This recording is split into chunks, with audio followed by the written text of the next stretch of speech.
어느 한적한 주택가, 두 딸과 함께 온 한 여성이 초인종을 누릅니다. 문도 두드리고 소리까지 쳐보지만 집안에는 정적만 감도는데요. 결국 아이들과 함께 문이 열릴 때까지 기다리기로 한 여성. 그런데 이 모습을 본 동네 주민들이 수근수근 거리면서 급기야 손가락질까지 합니다.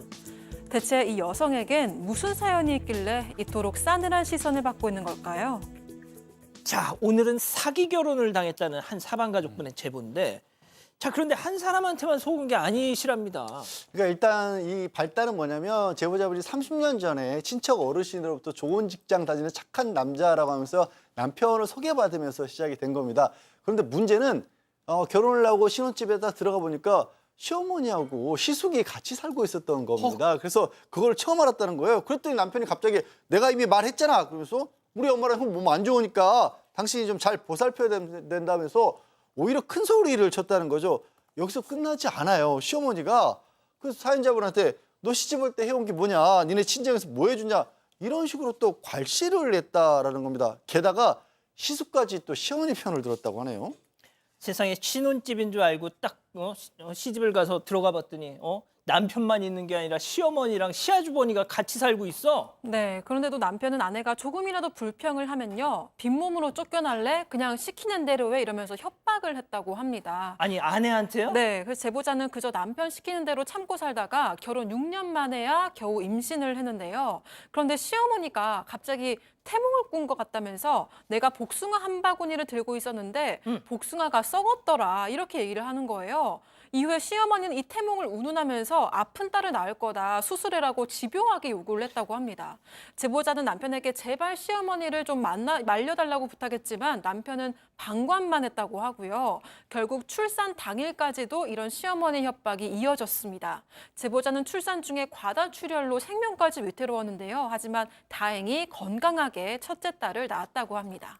아유, 무슨 또 복숭아가 썩었다고 또 뭘 쓸데없는 소리를 하셔. 하나도 예. 예. 자, 둘째를 꼭 아들 낳아야 된다라고 시어머니가 강요를 많이 했던 것 첫째가 같습니다. 딸이었으니까. 예.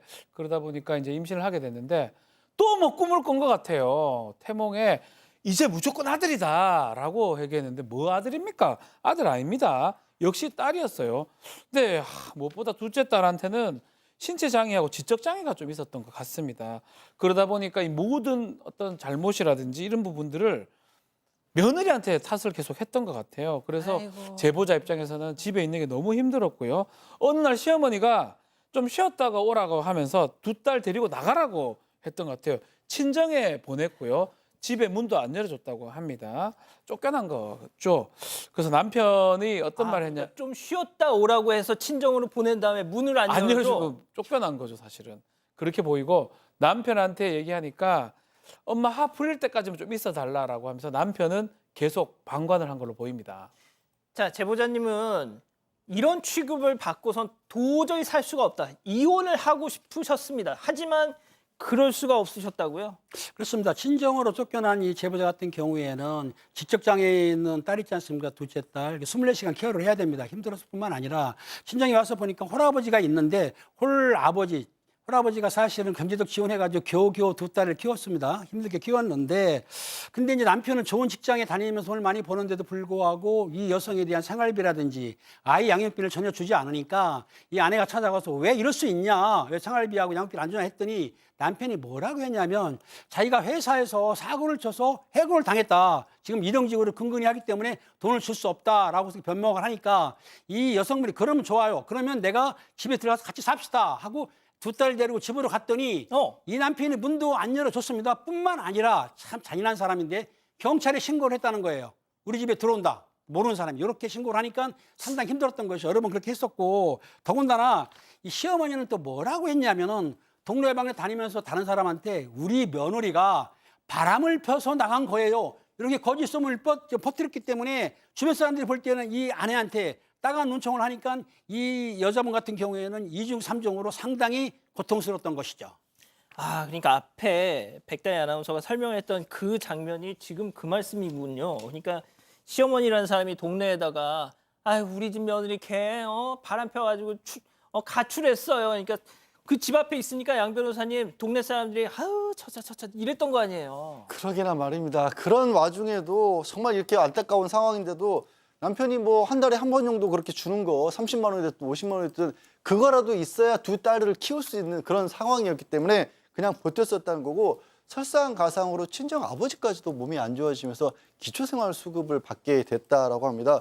그게 뭐 이런 상황에서 그렇게 막 시숙 있지 않습니까? 별로 저 잘해주도 않던 시숙이 예. 전화를 이제 안타까운 사정을 좀 호소하려고 했더니 남편인 척 전화를 받아가지고 돈 없다고 제보자한테 화내기도 하고요. 심지어는 진짜 시숙인다고 하면서도 내 동생 돈이 없고 이게 기가 막혀요. 도박하고 여자들 때문에 돈을 막 써서 빚까지 졌다. 이게 지금 할 얘기인가요?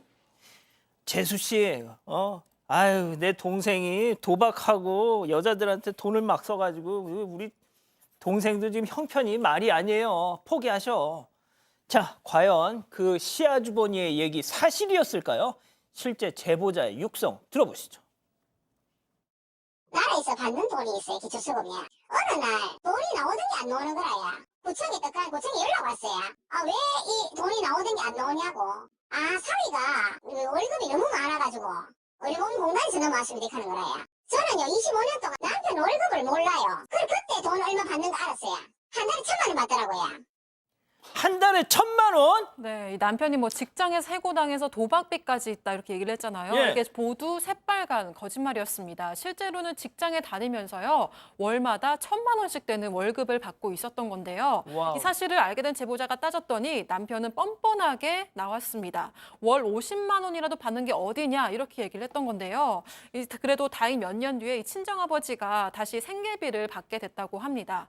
그리고 25년 동안 큰딸은 남편을 아버지라고 부르지도 않고 남처럼 지내왔는데 최근에 직장에 들어가면서 큰딸이 엄마 이제 이혼하고 자유롭게 사세요라면서 먼저 말을 했대요. 그래서 제보자가 용기를 내서 남편한테 이혼을 요구했는데 남편은 우린 이미 25년 전에 끝난 사이다. 재산 분할도 위자료도 줄 게 없다. 이러면서 적반하장으로 나오고 있다고 합니다.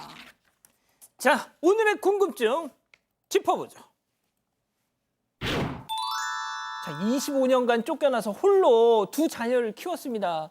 이 남편이라는 사람한테 책임을 물을 수 있겠냐고 지금 묻고 계시는데, 자, 일단 우리 박지훈 변호사님부터요. 책임을 물어야죠. 책임을 물어야 되는데 뭐 이혼도 이혼이지만 이혼에 딸려 있는 뭐 재산 분할이라든지 위자료 청구 또 과거 양육비 같은 것도 아마 청구가 가능할 걸로 보입니다. 다만 이제 입증하고 이런 부분들이 좀 있기 때문에 전문가의 도움을 받아서 이혼 청구를 하면서 재산 분할 위자료 청구 소송 같이 해야 될 것 같습니다. 예, 양 변호사님요. 일단 지금 이 양육비 부분은 시간이 많이 지났어요. 성년이 된 이유고 그게 어려울 수도 있는데 근데 다만 문제가 뭐냐면 이 여성분이 사연자분이 아이들을 전적으로 키우시는 거였잖아요. 그러니까 집이 같이 살았다라고 한다라면 그 아내의 책임을 다해 줌으로써 남편은 지금의 재산을 형성했다는 주장이 가능해지는 겁니다. 그래서 별걸 하고 있었더라도 실제로 부양도 하지 않았고 가정에 관한 어떤 부담은 다 아내가 책임졌기 때문에 남편이 지금이 어느 정도인지 몰라도 저도 재산 분할 충분히 주장해 볼 수 있다라고 그렇게 보입니다. 자, 팀장님. 그 무시무시한 목소리로 준엄하게 진짜. 그렇습니다. 저 상황을 보게 되면은 아내분 아마 우울증 걸려서 상황이 큰데 자기가 결혼했으면 책임을 져야지. 그리고 자기 자녀들을 자기가 양육을 해야지. 안 한다고? 당신 당장 재산판 아내에게 주세요. 자, 우리 가족 여러분들 네, 댓글 뭐라고 하시나요? 보겠습니다. 아이콩님은 막말에 거짓말에 아이들한테도 피해 보상해야 됩니다라고 하셨고요. 온리부님 가정을 지킬 줄 모르는 남편이네요라고 하셨습니다. 이승우님도 위자료 받고 강하게 이혼하세요라고 하셨습니다. 그러니까요. 따님도 지금 이혼하라고 하시지 않습니까?